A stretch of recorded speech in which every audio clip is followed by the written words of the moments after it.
साथियों नमस्कार, कैसे हैं आप सब लोग। उम्मीद है सभी बहुत अच्छे हैं, शानदार लाजवाब हैं, ज़बरदस्त बेहतर जिंदाबाद। और आप सभी की तैयारी पढ़ाई एकदम अच्छी शानदार और लाजवाब चली हुई है।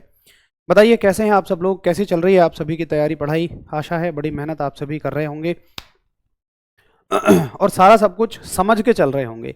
देखो मैं बार बार आपसे एक ही बात बोलता हुआ आ रहा हूँ कि भाई रटिए कुछ भी मत, सारी चीज़ों को अच्छे से समझिए। जब तक आप समझेंगे नहीं तब तक सब कुछ गड़बड़ झाला रहेगा। और कल तो हमने एक बड़ा शानदार टॉपिक पढ़ा, ज़बरदस्त वाला टॉपिक पढ़ा। ईमानदारी से बताओ कि किस किस को वो पूरा टॉपिक क्लियर है। हालांकि मैं अभी उसका एक आपको रिवीजन भी कराऊंगा। फटाफट से 2 मिनट में क्विकली आपको एक रिवीजन कराऊंगा जो भी हमने कल पढ़ा, क्योंकि बड़ा ज़बरदस्त और थोड़ा सा वो कंफ्यूजिंग टॉपिक भी है। अगर आप उसे ध्यान से नहीं सुनते हैं, नहीं समझते हैं, तो सब गड़बड़ झाला कर देगा वो टॉपिक। भैया जी नमस्कार, सभी को नमस्कार, सभी को गुड मॉर्निंग, सभी को good evening, Radhe Radhe. Okay okay, very good, जय मां सरस्वती। बहुत बहुत बहुत बढ़िया। तो सभी एकदम बड़े शानदार हैं, खूब उत्साहित हैं यार आप लोग, खूब बेहतर तरीके से क्लास को, मतलब रात के 9 बजे भी आपका जो जोश, आपकी जो एनर्जी बनी हुई है, गजब, काबिले तारीफ है। सब समझ में आ रहा है। थैंक यू अभिषेक मेरे भाई, वाकई में आपके शब्द बड़े प्रेरणा देते हैं, बड़ी ऊर्जा देते हैं। तो शुरू करें। देखो बंधुओं, देखो साथियों, बात कुछ ऐसी थी कल हमने जब जो पढ़ा। भैया तो देखिए कल तक हमने क्या पढ़ा। कल हमने महाराज जी ये सीखा कि जो प्रतिरोध है, जो रेजिस्टेंस है किसी तार का, ये निर्भर करता है लंबाई पर, क्रॉस सेक्शनल एरिया पर, और डेफिनेटली प्रतिरोधकता पर तो करेगा ही, यानी पदार्थ की सामग्री पर, और पदार्थ के तापमान यानी कि टेम्परेचर पर भी ये डिपेंड कर रहा था। लेकिन जो प्रतिरोधकता थी, ना तो ये लंबाई पर डिपेंड करती है, ना तो ये एरिया पे डिपेंड करती है।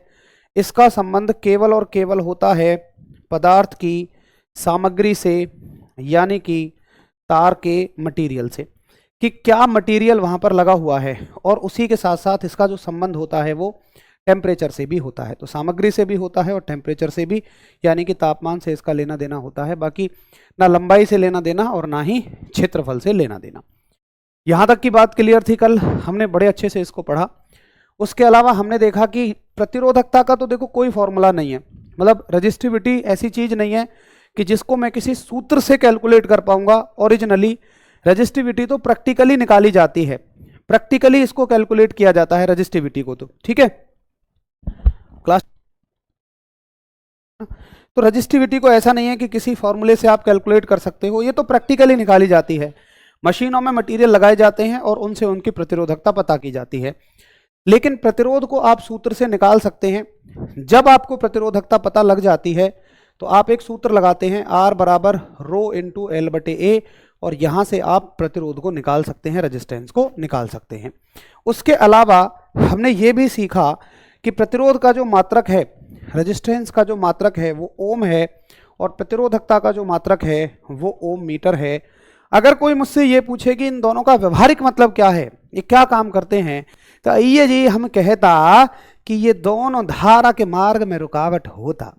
रेजिस्टेंस भी और रेजिस्टिविटी भी, प्रतिरोध भी और प्रतिरोधकता भी, दोनों के दोनों धारा के मार्ग में रुकावट होते, लेकिन एक कुछ कुछ चीजों पर निर्भर करता और एक कुछ कुछ चीजों पर निर्भर नहीं करता। तो यहां तक की कहानी बता दो मुझे, आप सभी को कोई एक सिंगल डाउट भी हो तो भी बताइए। सर अभी ग्रुप डी का एग्जाम देकर आया हूं, मानव नेत्र से क्वेश्चन आए थे, मैंने आसानी से बना दिए। बहुत बढ़िया राहुल, वेरी गुड। मेरे हिसाब से तो जो भी आपके क्वेश्चन आए होंगे शानदार आपने कर दिए। शाहिब कहते हैं आप बहुत फास्ट पढ़ा रहे हैं सर, थोड़ा धीरे चलिए। मेरे हिसाब से शाहिब बाबू मुझे तो ऐसा नहीं लग रहा है, बाकी एक बार सभी बच्चों से पूछ लेते हैं। तो सभी एक बार थोड़ा सा बताएं कि कहीं आप सभी को भी मेरी स्पीड थोड़ी सी ज़्यादा तो नज़र नहीं आ रही है।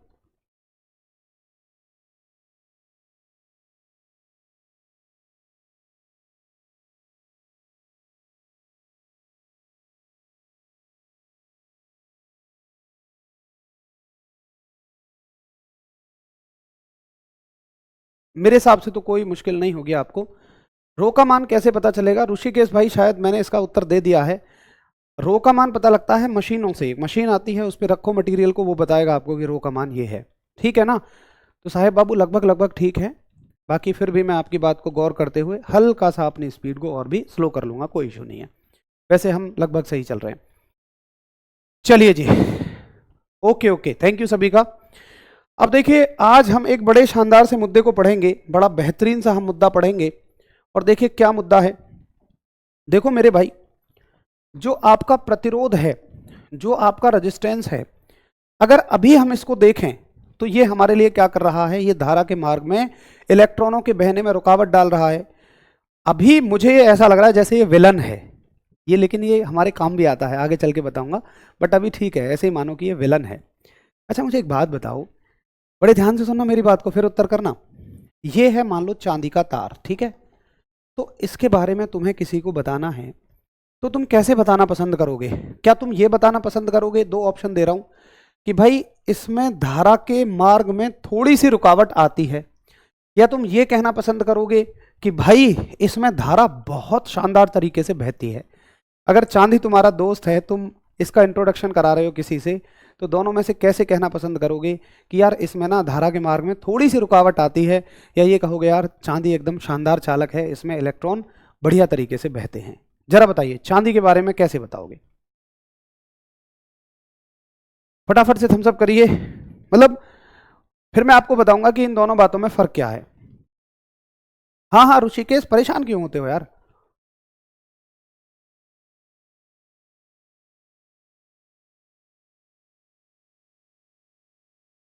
यही बताओगे ना कि भाई इसमें धारा जो है बहुत शानदार तरीके से बहती है। अच्छा, अगर मान लो मैं एक ऐसा तार ले लेता हूं नाइक्रोम का, और नाइक्रोम का गुण मैं आपको बता दूं कि इसका प्रतिरोध बहुत ज़्यादा होता है, तो नाइक्रोम के तार का इंट्रोडक्शन कैसे दोगे?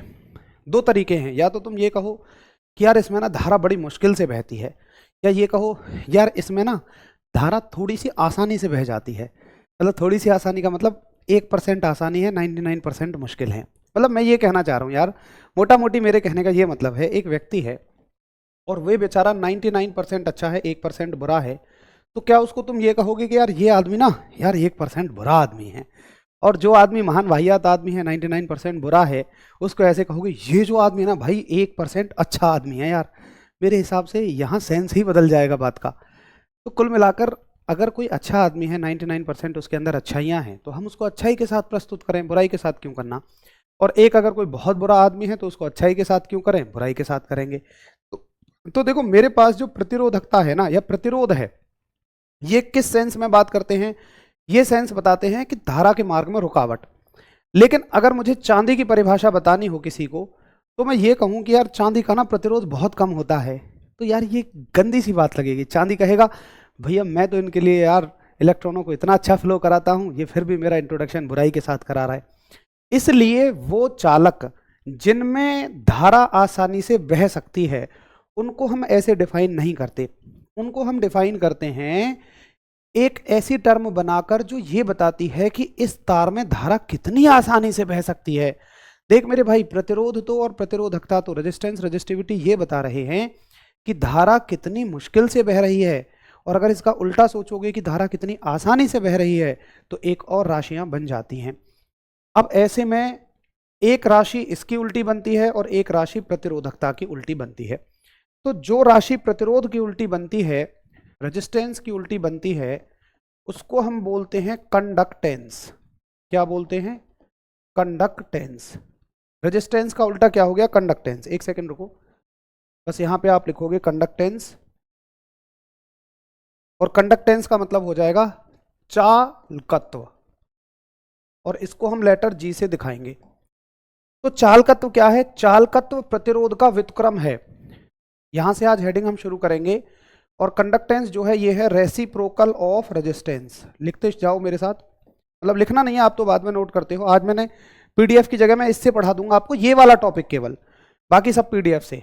रेसिप्रोकल ऑफ रेजिस्टेंस यानी कि प्रतिरोध का व्युत्क्रम। व्युत्क्रम का मतलब उल्टा, ठीक। तो भैया जी प्रतिरोध के उल्टे को हम कंडक्टेंस कहते हैं, चालकत्व कहते हैं, इसको हम लेटर जी से रिप्रेजेंट करते हैं। तो अगर देखा जाए लेटर जी जो है ये किसका उल्टा है? आर का, ठीक। इस हिसाब से इसका मात्रक क्या बनेगा? देखो समझिए इसकी यूनिट के बारे में, सबसे ज्यादा इंपॉर्टेंट इसकी यूनिट ही है, मैंने लिख दिया इंपॉर्टेंट। देखिए यूनिट क्या बनेगी भाई? यूनिट बनेगी इसकी जो यूनिट है 1/r की यूनिट, और r की यूनिट क्या है? ओम। r की यूनिट है ओम। ओम का सिंबल ये हो जाएगा। तो आप इसको ऐसे भी लिख सकते हैं, अगर ऊपर लेकर आना चाहो तो ओम का इनवर्स। जब चीजें नीचे से ऊपर आती हैं तो पावर उल्टी हो जाती है ना उसकी, यहां प्लस है ऊपर जाके माइनस हो जाएगी। या इसी को ऐसे भी लिख सकते हो, ओम इनवर्स। अब देखिए ओम इनवर्स का मतलब इसका उल्टा, तो इनवर्स की जगह पीछे से लिखते चले जाओ, इसको बोल दोगे मोहो। मोहो भी बोल सकते हो, या मोहो की जगह आप इसको साइमंस भी बोल सकते हो। साइमंस क्यों बोल सकते हो? क्योंकि इन सब चीजों के बारे में जिस वैज्ञानिक ने खोज की उसका नाम था मेरे भाई जॉर्ज साइमंस ओम, तो उनके नाम पर इनकी यूनिट बन जाती है साइमंस। तो इसके कितने सारे मात्रक हैं, नोट्स आप बना दीजिए बाद में, आराम से बाद में नोट्स बनाना। तो ये हो गए कंडक्टेंस के बारे में जानकारी कि कंडक्टेंस क्या है। भैया प्रतिरोध का उल्टा होता है। मात्रक क्या होता है? या तो 1/ओम कह दो, ओम इनवर्स कह दो, उल्टा लिख दो MHO मोहो कह दो, या मोहो को ही आप साइमंस भी कह सकते हो, सीधा सीधा। तो ये चारों जरा बताइए, आपको मात्रक समझ में आ गए? मतलब याद रखने हैं इनमें से कि 1/ओम हो गया, ओम इनवर्स हो गया, मोहो हो गया, या साइमंस हो गया। हाँ बिल्कुल अंकित भाई, यहां तक क्लियर है सभी को? फटाफट से थम्स अप करेंगे।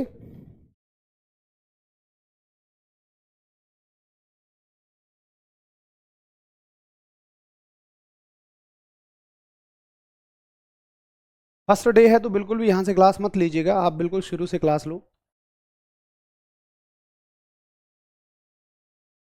इसकी राशि क्या होती है गुरुजी? यार सुमित भाई, मैं तुम्हारे प्रश्न पे बिल्कुल भी शक नहीं करता। पता है तुम्हारा प्रश्न प्रश्न में प्रश्न के अंदर प्रश्न है, जैसे सपने के अंदर सपना होता है ना, तुम्हारा प्रश्न प्रश्न के अंदर प्रश्न है। इसलिए मैंने सबसे शुरू में आपको राशि और मात्रकों के बारे में इसलिए पढ़ाया ताकि आप मात्रक में राशि, राशि में मात्रक ना पूछें। ये खुद में एक राशि है यार, अगर तुम मुझसे पूछते इसका मात्रक क्या है तो वो मैंने लिख दिया। ये एक राशि है, इसका मात्रक 1/ओम कह दो, ओम इनवर्स कह दो।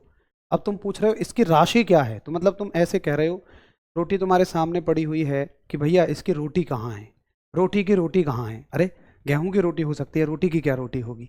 ये वही बात हो गई। जिनका फर्स्ट डे है भैया जी, मैं आपसे हाथ जोड़कर कहता हूं आप शुरू से क्लास लो एक बार, है ना, बीच में से कुछ भी समझ में नहीं आएगा। तो जैसे प्रतिरोध का उल्टा होता है चालकत्व, ऐसे ही दूसरी चीज है प्रतिरोधकता। तो प्रतिरोधकता का उल्टा होता है चालकता। चालकता यानी कि कंडक्टिविटी, ठीक है। और कंडक्टिविटी किसकी उल्टी है? Reciprocal of resistivity. इंग्लिश में याद रखना आसान है, रेसिप्रोकल ऑफ रेजिस्टिविटी, यानी कि प्रतिरोधकता, प्रतिरोधकता का व्युत्क्रम, प्रतिरोधकता का व्युत्क्रम। प्रतिरोधकता के उल्टे को हम क्या कहते हैं? चालकता कहते हैं। रेजिस्टिविटी के उल्टे को हम क्या कहते हैं? कंडक्टिविटी कहते हैं, ठीक है। अब इसका मात्रक क्या हो जाएगा, इसकी यूनिट क्या हो जाएगी? कोई बता सकता है इसकी यूनिट क्या हो जाएगी?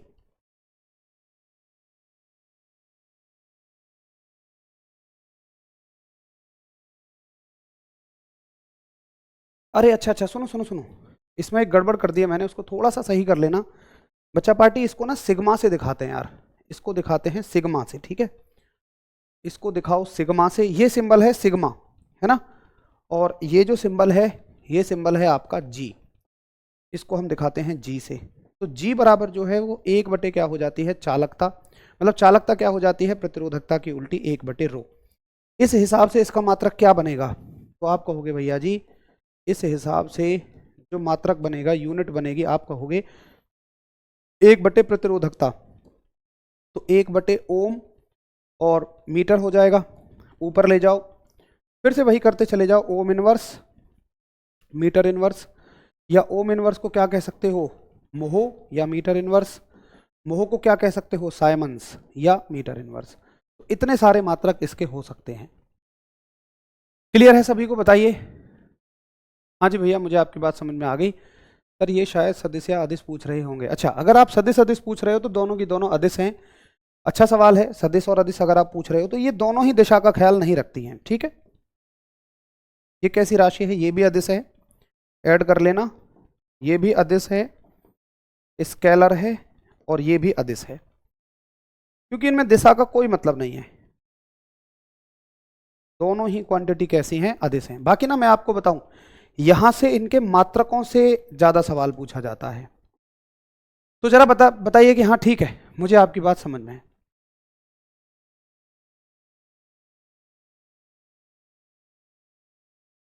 फटाफट से क्लियर बताइए, हाँ जी ठीक है।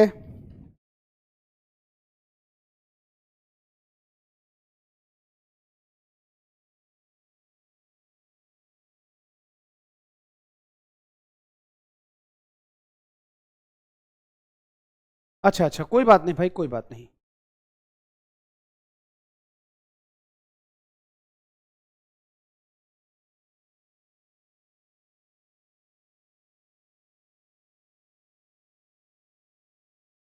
चलो अब देखो, एक बात आपसे पूछी जाएगी, यहां तक ये दो टॉपिक खत्म हो गए। अब देखो एक सवाल, बहुत प्यारा सवाल बनता है, ये चीज मैंने यहां लिख भी दी है कैसे। वो आपसे कहेगा, अभी इसके हम क्वेश्चन करेंगे, बट उससे पहले एक टॉपिक और क्लियर कर लो। क्या हो गया भाई सर, पहले सही था अब उल्टा हो गया, क्या क्या? एक बार देखो, मैं अभी आपको बता देता हूं ताकि वहां पे हमारा कोई भी कंफ्यूजन ना रहे। क्या गड़बड़ हो गई है? देखो ये कंडक्टेंस हो गया, क्या अपोजिट है यहाँ पे बताओ? रेजिस्टेंस का उल्टा कंडक्टेंस हो गया, और रेजिस्टिविटी का उल्टा कंडक्टिविटी हो गया। अरे यार सॉरी, देखो पहले वो सही था, सॉरी सॉरी, ये कंफ्यूजन ना कंडक्टेंस और कंडक्टिविटी की वजह से हो जाता है, उसके लिए सॉरी, मैं समझ सकता हूँ आपको। खैर आप तो नोट्स नहीं बना रहे हो तो बाद में ही करना पड़ेगा। हाँ सही है, कंडक्टेंस जी होता है और जो कंडक्टिविटी है ये सिग्मा होती है, सॉरी उसके लिए। ये कंडक्टेंस और कंडक्टिविटी दोनों एक जैसे नाम है, इसलिए कंफ्यूजन हुआ। अभी सही है बिल्कुल, ये 100% परफेक्ट था शुरुआत में। चलो आ जाओ, अब देखो एक सवाल क्या पूछा जाएगा आपसे, सवाल पूछा जाएगा कि जैसे एक तार है, उसकी लंबाई को 2 गुना कर दिया जाए तो प्रतिरोध पर क्या फर्क पड़ेगा, रेजिस्टेंस पर क्या फर्क पड़ेगा, ये बात पूछी जाएगी। अब देखिए, तार की लंबाई को 2 गुना करना, एक एक बात को बड़े ध्यान से समझना। यहां पे सवाल आ गया कि भाई तार की लंबाई को 2 गुना कर दिया जाता है, तार की लेंथ को अगर मैं डबल कर दूं, मतलब वो कह रहा है कि मान लो ये एक तार है जिसकी कुछ लंबाई है और इसका प्रतिरोध R है, बट अगर वो कह रहा है मैं तार की लंबाई को 2 गुना कर दूं, यानी कि तार की लंबाई को 2L कर दूं, तो प्रतिरोध कितने गुना हो जाएगा? क्या यहां से सीधा सीधा ये कहा जा सकता है कि ये डबल हो जाएगा? क्या यहां से ये कहा जा सकता है कि ये आधा हो जाएगा? डायरेक्ट तो आप कुछ भी नहीं कह सकते हो।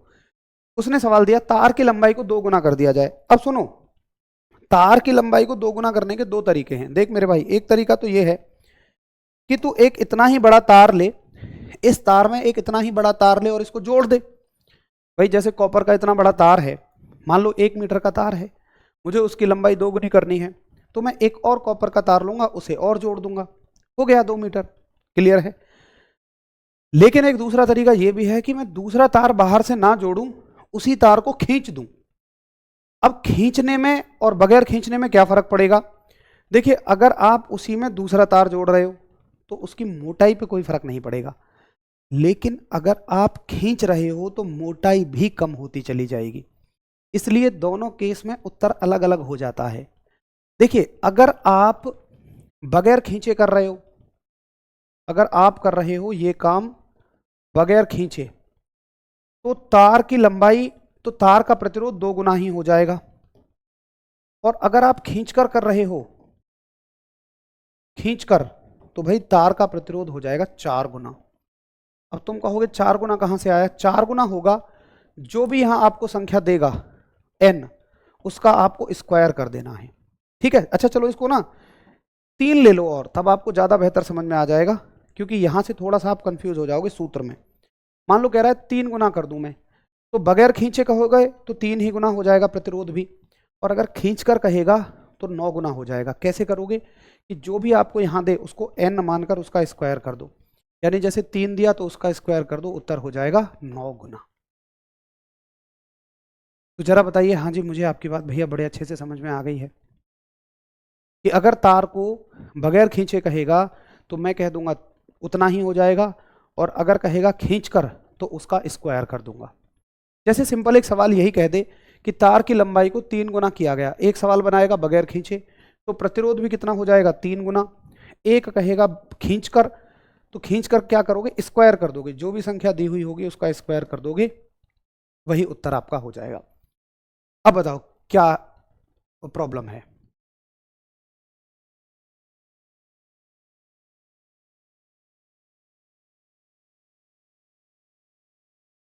अरे नहीं, ऐसा नहीं होता।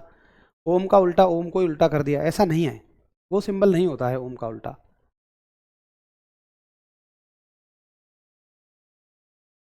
ठीक, अब सुनो, अगर आप ये सोचते हो कि भैया मुझे इसको फॉर्मूले में लगाकर बताओ, तो फॉर्मूले में लगा के बताने से महान कंफ्यूजन होगा, सिर्फ और कुछ नहीं है।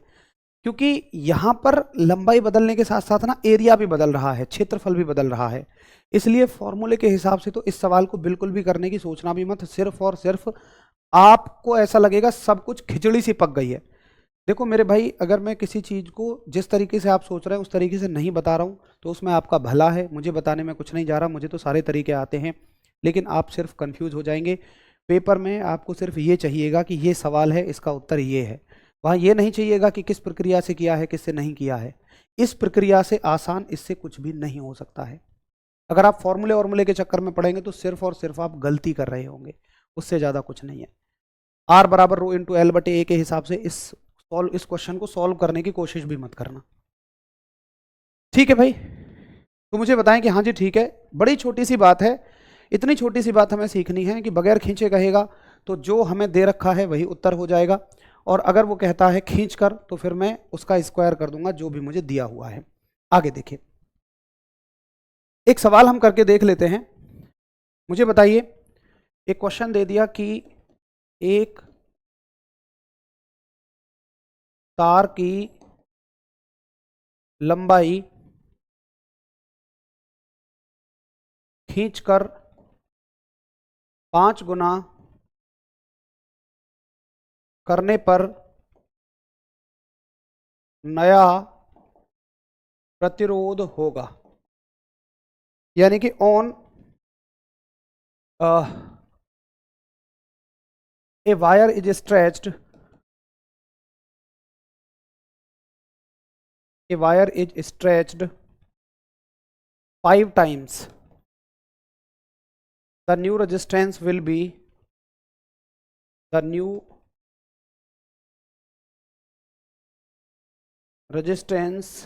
be बताओ इसका नया प्रतिरोध कितने गुना हो जाएगा। ऑप्शन दे रहा हूं मैं आपको, 5 गुना, 5 टाइम्स, 25 गुना, 10 गुना या 2.5 गुना। बताइए इसका सही उत्तर क्या हो जाएगा। तो कौन ऐसा है आप में से जो इस सवाल का उत्तर ना कर पाए, बताओ। और जितना आप इसमें फॉर्मूला वॉर्मूला लगाने के चक्कर में पड़ोगे सिर्फ और सिर्फ आप परेशान हो जाओगे। अब फिर भी कुछ 2-4 साथी हैं कि भैया फॉर्मूले से बताओ, फॉर्मूले से बताओ, तो 1 मिनट के लिए जिनको समझ में आ गया है, 1 मिनट के लिए वो दिमाग हटा लेना इस चीज़ से जो मैं आगे करने जा रहा हूँ, क्योंकि ये एक रिस्क है, सिर्फ और सिर्फ उनको थोड़ी शांति मिल जाएगी। तो 5 गुना करने पर खींच कर कह रहा है, सिंपल सी बात है, खींच कर 5 गुना कह रहा है, तो मैं कहूँगा कि नया जो प्रतिरोध है वो इस संख्या का स्क्वायर कर दो, हो गया। इसको n कह लो, x कह लो, जो चाहे वो कह लो। x कहोगे तो x का स्क्वायर कर दिया, n कहोगे तो n का स्क्वायर कर दिया। तो 5 का स्क्वायर 10 मत करना, 5 का स्क्वायर होता है 25, ठीक है। चलो तो भैया 25 गुना हो जाएगा। ये तो हो गया सीधे तरीके से उत्तर, ट्रिक से उत्तर। अब जो साथी कहते हैं कि भैया समझा के कर दो, आजा मेरे लाल, जिनको समझ में आ गया, जिनको फालतू लफड़ों से नहीं पढ़ना, मेरे तरीके से चलना है, वो 1 मिनट के लिए दिमाग हटा लेना। देख भाई, लंबाई पहले L है, प्रतिरोध R है, और रजिस्टिविटी रो है, एरिया A है। लंबाई को 5 गुना कर दिया, नया प्रतिरोध पूछा है, रजिस्टिविटी वही रहेगी, रजिस्टिविटी चेंज नहीं होती है, एरिया चेंज हो जाएगा, लेकिन वॉल्यूम सेम रहेगा। खींचने खड़ाने से वॉल्यूम सेम हो सकता है। इसका वॉल्यूम निकालो, इधर का वॉल्यूम निकालो, वॉल्यूम होगा π/4 डायमीटर का स्क्वायर L या R का स्क्वायर L, ठीक है। π/4 डायमीटर का स्क्वायर इंटू L। अच्छा, यहाँ पे मान लो डायमीटर D है और यहाँ पे D डैश है, डायमीटर का स्क्वायर इंटू एल, यहाँ मान लो π/4 डायमीटर का स्क्वायर इंटू L1 या L डैश मान लो, यहाँ पे लंबाई कितनी कर दी है 5 गुना, π/4 से π/4 कट जाएगा, d का स्क्वायर बटे d, इसको डैश मान रहे हो 1 मान रहे हो, डैश मान रहे हो ना तो डैश ही मान लो, d डैश का स्क्वायर बराबर L डैश अपॉन L। ये हो गई इक्वेशन नंबर 1। अब सुनो, या आप ऐसे भी कह लो, सिर्फ एरिया कह लो, इसको एरिया भी कह सकते हो, इसको सिंपल एरिया भी कह सकते हो, a अपॉन a डैश। आपको पता है कि रेजिस्टेंस होता है r into rho into L बटे ए, ये तो r का हो गया, r डैश का लगाओगे rho into L dash upon A dash, इससे ये कट जाएगा, ये बचेगा r अपॉन r डैश बराबर a dash upon a into L upon L dash. तो a dash upon a upon a dash की वैल्यू अगर l डैश अपॉन l है तो a डैश अपॉन a की value l upon l dash आ जाएगी, एक l अपॉन l डैश ये हो जाएगा, एक l अपॉन l डैश ये हो जाएगा, l का स्क्वायर बटे l डैश का स्क्वायर। मैं वही चीज कह रहा हूं ना कि स्क्वायर हो जाएगा, मतलब लंबाई का क्या कर दोगे, स्क्वायर कर दोगे। अभी मैंने 1-2 लाइन और कम की है इसमें, जो और इसको एक्सप्लेन करके पढ़ना चाहते हैं ना उनके लिए 1-2 लाइन और ज्यादा हो जाएंगी। भैया किसको समझ में आ गया आप बता दो मुझे, जो ये कहते हैं नहीं जी फॉर्मूले में रख के ही बताओ, एक्सप्लेन करके ही बताओ। भाई मेरे को सब तरीके से आता है दोस्त, लेकिन मैं आपको वो बताता हूँ जो सिर्फ आपके लिए काम का है। कोई जरूरत नहीं है यार, अभी तो मजा आ रहा है ना, हौस लग रही है कि भैया ये भी बता दो वो भी बता दो। जब पेपर सामने आएगा ना तो इससे अच्छा कोई तरीका नहीं लगेगा, सबसे आसान ये तरीका लगेगा कि खत्म कहानी, सीधा एक फॉर्मूला मेरे को बता दो उससे कर दो। ठीक है, चलिए अब मुझे बताओ, एक सवाल ऐसा आएगा, ध्यान से सुनना इस सवाल को। वो कहेगा कि तार की लंबाई को 3 गुना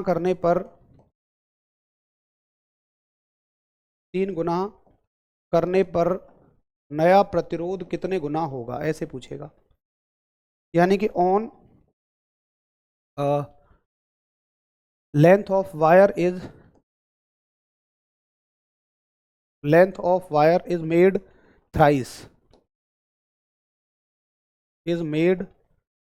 thrice new resistance will be.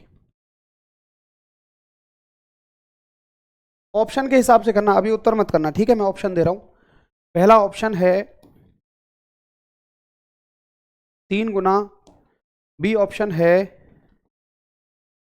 6 Guna, D option है 10 गुना, डी ऑप्शन है 27 गुना। बताओ क्या इसका सही उत्तर हो जाएगा।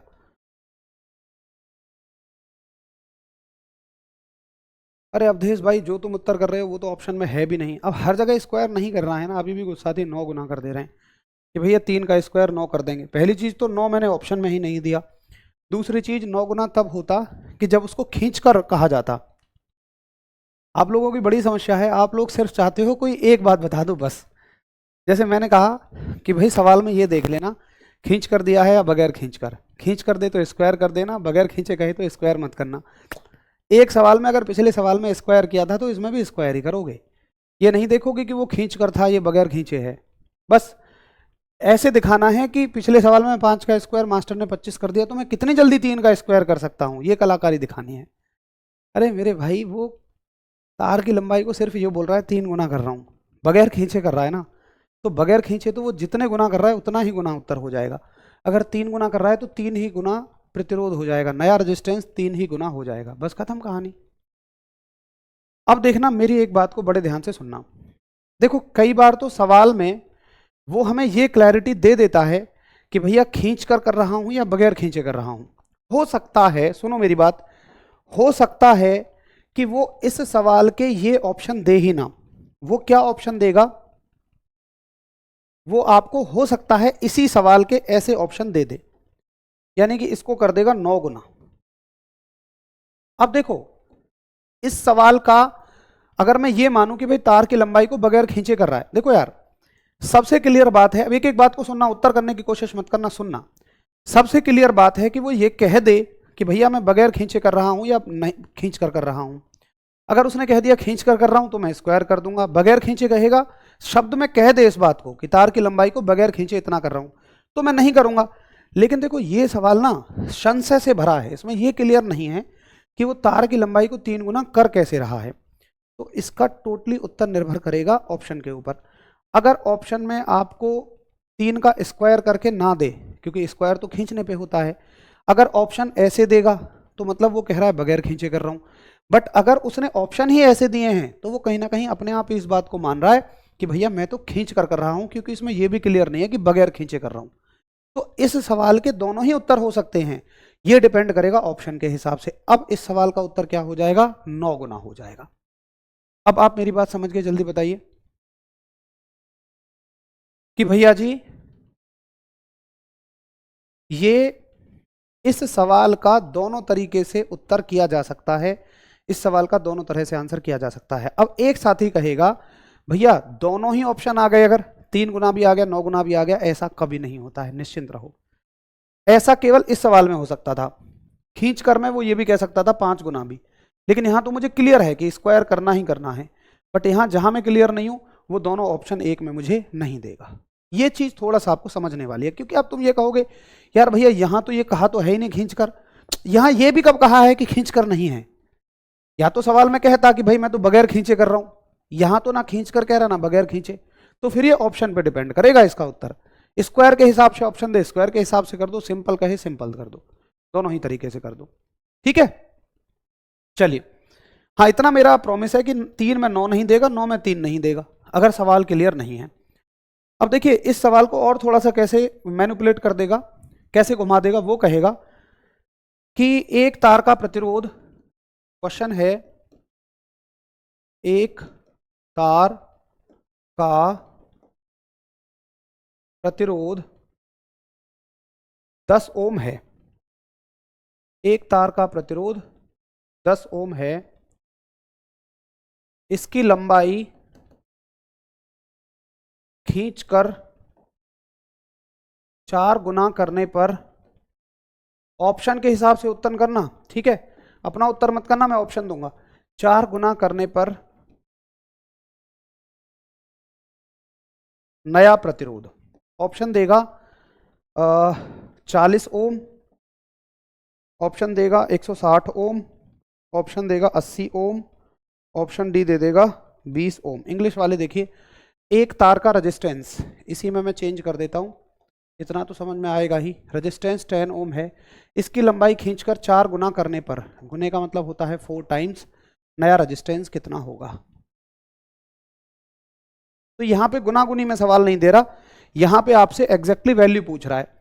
तो आप क्या करोगे, आप कहोगे कि देखो पहली चीज तो है खींचकर करने पर नया प्रतिरोध कितना हो जाएगा। तो मुझे ये पता है कि नया प्रतिरोध जो है ना वो कितने गुना हो जाएगा, तो वो हो जाता है 4 का स्क्वायर यानी कि 16 गुना, 4 का स्क्वायर यानी कि 16 गुना। अब अगर कोई चीज पहले 10 थी और वो 16 गुनी हो गई है तो नया प्रतिरोध कितना हो जाएगा, भाई पहले 10 था अब कितना हो गया, ये 10 का 16 गुना, तो नया प्रतिरोध आपका 160 ओम हो जाएगा। तो ऐसे सवालों को वो गुना गुनी में भी पूछ सकता है, एग्जैक्ट वैल्यू देकर भी पूछ सकता है, कोई इशू नहीं है, दोनों में से किसी भी तरीके से आप इसका उत्तर कर सकते हैं, मतलब जैसा ऑप्शन देगा वैसा करेंगे हम तो चाहे गुना गुनी में दे चाहे एग्जैक्ट वैल्यू दे, मैं तो दोनों तरीके से इसके आंसर कर दूंगा। चलो अब एक बार आपकी बारी है कुछ सवालों के उत्तर करने की, करिए। ये सवाल सारे के सारे प्रीवियस ईयर क्वेश्चन हैं, बताइए इसका उत्तर क्या होगा।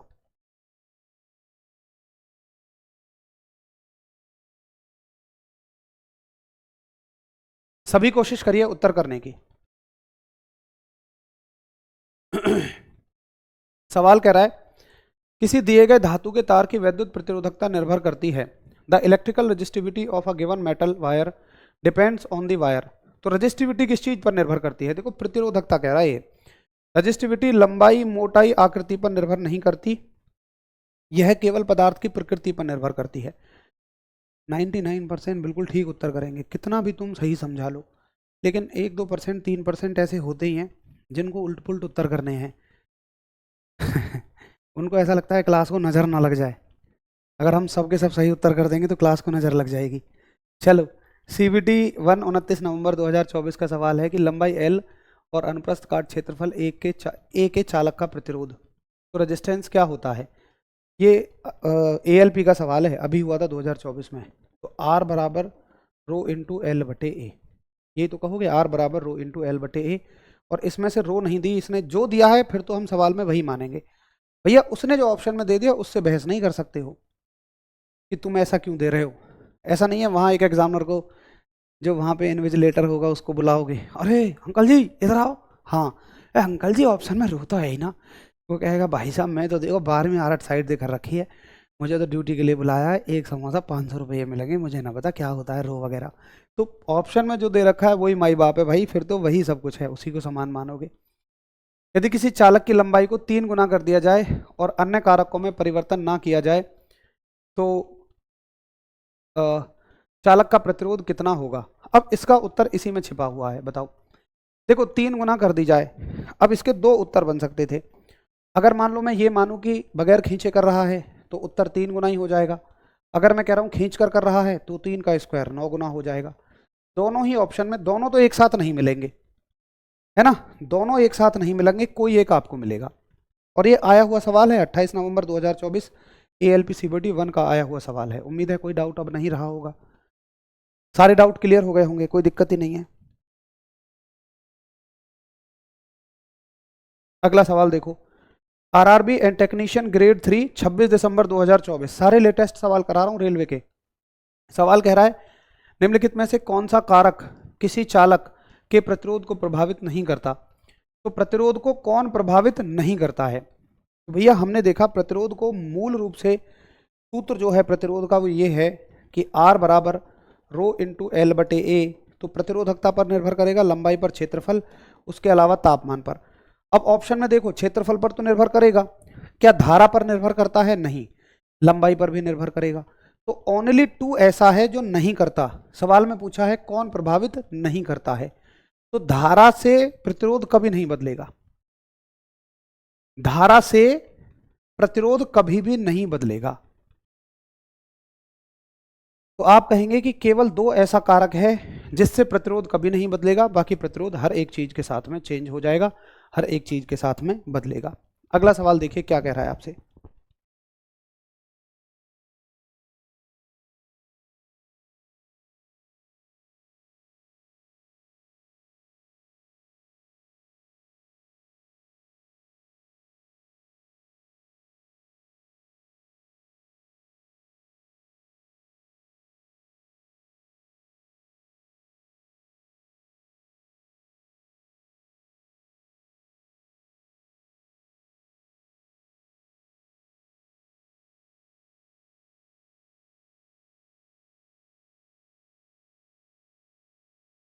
निम्नलिखित में से कौन सा कथन सत्य है, यानी कौन सा कथन सही है। ये कह रहा है पदार्थ का प्रतिरोध तार की लंबाई के व्युत्क्रमानुपाती होता है। तो सूत्र है R बराबर रो इंटू एल बटे ए। तो बिल्कुल सही है, लंबाई के व्युत्क्रमानुपाती होता है, डायरेक्टली प्रोपोर्शनल होता है।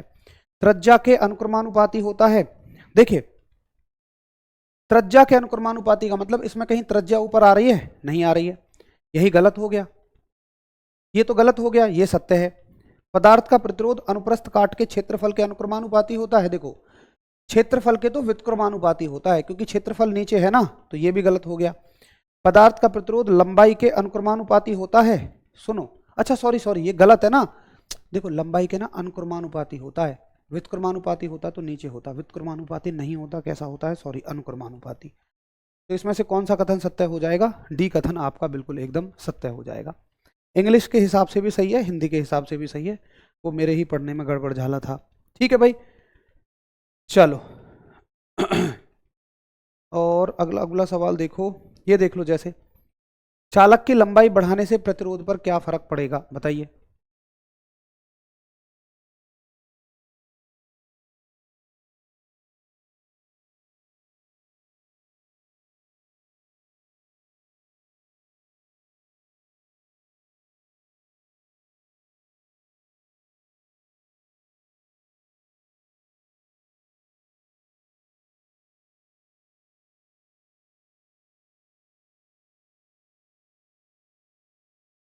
बताओ क्या उत्तर होगा।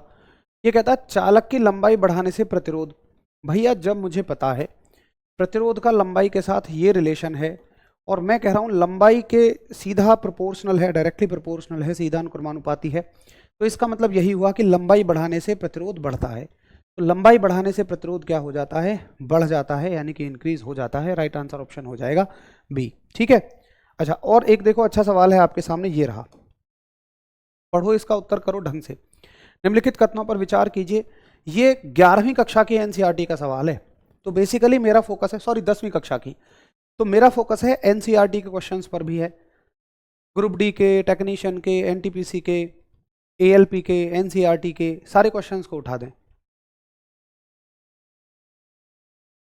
बताइए क्या उत्तर होगा इसका। ये कह रहा है कि किसी पदार्थ की प्रतिरोधकता यानी रेजिस्टिविटी, जिसको हम विशिष्ट प्रतिरोध भी कहते हैं। देखिए, प्रतिरोधकता को विशिष्ट प्रतिरोध भी कहा जाता है, प्रतिरोध नहीं, विशिष्ट प्रतिरोध। ताप बढ़ाने पर बढ़ता है। अच्छा, और रुक जाओ। हम्म हम्म हम्म अब देखो, किसी पदार्थ की प्रतिरोधकता ताप बढ़ाने पर बढ़ती है, ठीक है, हम ये मान सकते हैं, बिल्कुल ऐसा होता है। क्या ये लंबाई पर निर्भर करती है? नहीं। ये पदार्थ की प्रकृति पर निर्भर करती है? बिल्कुल करती है। तो इसमें से कौन सही हो जाएगा? 1 और 3 सही बात है। तो राइट आंसर ऑप्शन क्या हो जाएगा? सी, 1 और 3। ठीक है ना। तो उम्मीद है अब आप सारे प्रश्नों को अच्छे से कर पा रहे होंगे, मन में कोई इस तरह का कंफ्यूजन नहीं होगा कि यार इतना पढ़ने के बाद में मैं कर पाऊंगा या नहीं कर पाऊंगा। ये भी क्लास 10th की एनसीईआरटी से है, चैप्टर 11, वहाँ पे इलेक्ट्रिसिटी चैप्टर 11 है, इसलिए चैप्टर 11 लिखा हुआ है कि किसी चालक का प्रतिरोध चालक की लंबाई पर निर्भर करता है। बिल्कुल करता है। चालक का प्रतिरोध अनुप्रस्थ काट के क्षेत्रफल पर निर्भर करता है। बिल्कुल करता है। देखिए, चाहे अनुक्रमानुपाती हो, समानुपाती हो, निर्भर तो कर ही रहा है ना, डायरेक्टली मतलब चाहे डायरेक्टली प्रोपोर्शनल हो, इनवर्सली प्रोपोर्शनल हो, डिपेंड तो कर ही रहा है ना। चालक का प्रतिरोध चालक के पदार्थ की प्रकृति पर निर्भर करता है। बिल्कुल सही। कौन सही है? तो भैया तीनों के तीनों सही हैं, 1, 2 और 3 तीनों के तीनों सही हैं। सही है। चलिए एक आधा सवाल और देख लें। और देखो,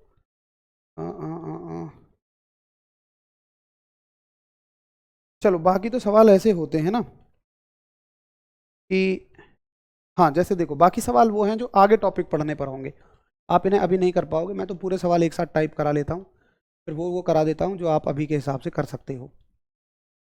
तो अगला क्वेश्चन आपसे कह रहा है कि बता भाई धातुओं में प्रतिरोधकता कैसी होती है। तो धातुएं तो अच्छी चालक होती है ना, ये अच्छी चालक होती हैं, यानी कि कंडक्टर होती हैं।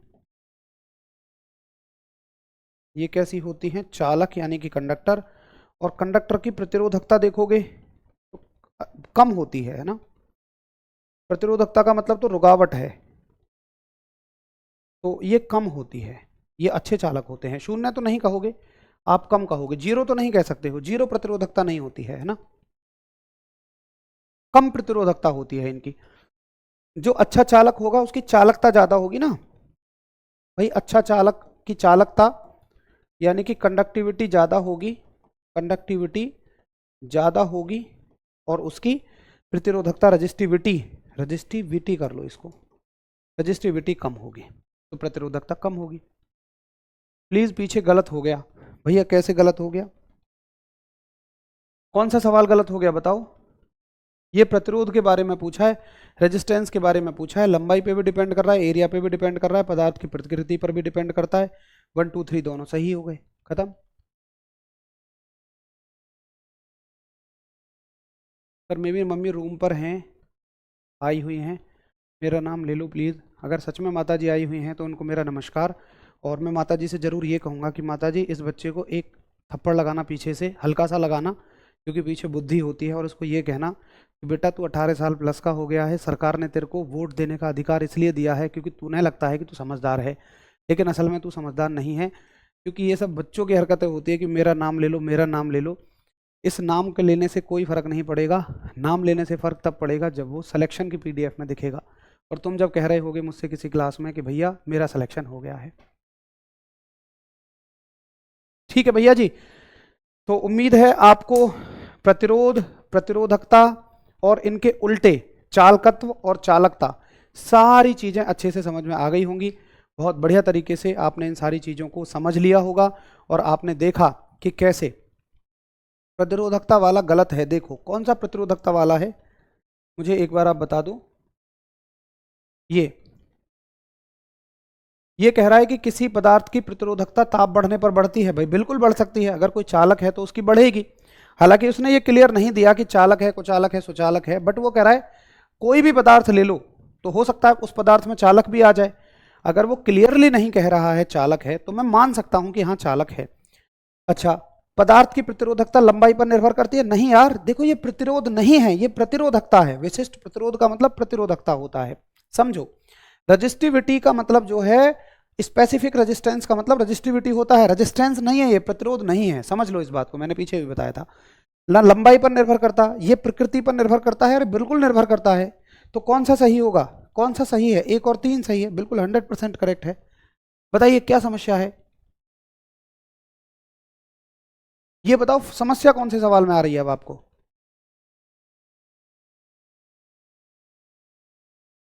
मेरे हिसाब से तो क्लियर है, कोई दिक्कत नहीं है। ठीक है, तो ये प्रतिरोध और प्रतिरोधकता का कंसेप्ट क्लियर हो गया, रेजिस्टेंस रेजिस्टिविटी का कंसेप्ट क्लियर हो गया। अब देखिए इस चैप्टर में हमने क्या क्या पढ़ लिया। हमने चार्ज के बारे में पढ़ लिया, आवेश, हमने प्रतिरोध, हमने धारा पढ़ ली, विभव पढ़ लिया, प्रतिरोध पढ़ लिया, प्रतिरोधकता पढ़ ली। इसका उल्टा हमने कंडक्टेंस पढ़ लिया, चालकत्व पढ़ लिया, और इसकी उल्टी हमने चालकता पढ़ ली। तो इतनी सारी क्वांटिटी अभी हमने पढ़ ली हैं। अगर आप देखें तो बहुत सारे छोटे छोटे पॉइंट यहाँ से बन सकते हैं। मैं तो आपको गहरे से गहरे प्रीवियस ईयर सारे सवाल करा रहा हूँ, और पता है जिस स्तर की हम थ्योरी पढ़ रहे हैं, जितनी क्लैरिटी के साथ पढ़ रहे हैं, मैं वादा करता हूँ एक भी सवाल कहीं नहीं छूटेगा। जिन सवालों में आज तक आप कंफ्यूज होते थे, सबसे ज़्यादा कंफ्यूजन रेजिस्टेंस रेजिस्टिविटी के सवालों में होता है, प्रतिरोध प्रतिरोधकता के सवालों में होता है। आपको ये फील भी हो गया होगा, आपको पहले नहीं समझ आता था इन दोनों के बीच क्या फ़र्क है, कौन लंबाई पे निर्भर कर रही है, कौन ताप पे, कौन क्षेत्रफल पे, कौन पदार्थ पे। लेकिन आज मैंने खुद देखा आप सभी ने बहुत शानदार उत्तर किए हैं। 1% तो गलत करेंगे ही, उनको जो है नज़र लगाने की आदत आ जाती है।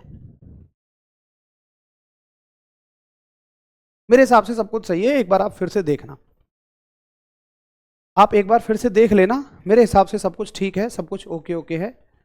अगर कोई समस्या है तो फिर से मेरे एक बार पूछ लेना, थोड़ा बहुत आपके समझने में फ़र्क हो सकता है, बाकी मेरी तरफ से सब कुछ ओके है। तो ये आपने देखा कि अगर थ्योरी एक बार आप अच्छा समझ लो ना, तो प्रश्नों को तो यूं उड़ाते हुए चले जाते हो। इसलिए मैं बार बार आपसे बोलता हूं कि किसी भी एग्जाम को क्रैक करने में सबसे पहली जरूरी चीज़ है कंसेप्ट की क्लैरिटी। इस चीज़ को कहते हैं कंसेप्ट की क्लैरिटी। आप शायद आज इसको परिभाषा भी समझ पा रहे होंगे कि प्रतिरोध प्रतिरोधकता के बीच एक क्लियर डिफरेंस आपको समझ आना चाहिए, रेजिस्टेंस रेजिस्टिविटी के बीच में क्लियर डिफरेंस आपको समझ में आना चाहिए। चलिए जी, अब हम मिलते हैं कल, और कल इस कहानी को आगे बढ़ाएंगे। और कल बारी है कि जब हम इन तीनों के बीच में संबंध बनाएंगे, और ये होता है ओम का नियम। इतनी क्वांटिटी में से इनके बीच में हम संबंध पढ़ेंगे, वी आई आर के बीच में। तो कल की क्लास को समझने के लिए पिछला पूरा तो क्लियर होना ही चाहिए। V I R Q R rho sigma G सब क्लियर होना चाहिए, तब आपको कल की क्लास समझ में आ जाएगी। चलिए मिलेंगे कल। नमस्कार, धन्यवाद, जय हिंद साथियों।